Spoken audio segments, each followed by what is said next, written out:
Hi, in this video, I will show you how to withdraw money from a Fidelity 401k. So, if you have a Fidelity 401k and want to take money out, the process depends on your age, job status, and withdrawal type.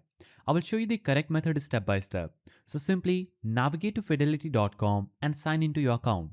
From the dashboard, select your 401k retirement plan, click withdrawals and loans or take a distribution. If you don't see it, open plan details first. Fidelity only shows options your plan allows. You will see options like hardship withdrawal, retirement withdrawal, early withdrawal, rollover, loan, not a withdrawal. Now, select the one that matches your situation, type the amount you want to withdraw, and Fidelity shows taxes, penalties, final amount you'll receive, and always review this carefully. Select how you want to receive money like bank transfer, check, rollover to IRA, and bank transfer is fastest. Now, Fidelity automatically applies federal taxes. You can adjust it, but penalties still apply if early.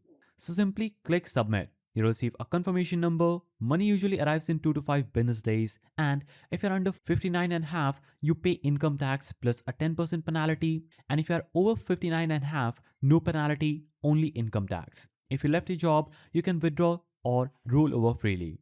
Better options than withdrawal include rollover to IRA, 401k loan, partial withdrawal. These saves taxes. Now, if you don't see withdrawal options, your employer may restrict withdrawals, then you must contact Fidelity support or HR. If you found this guide helpful, please don't forget to give it a thumbs up and thanks for watching.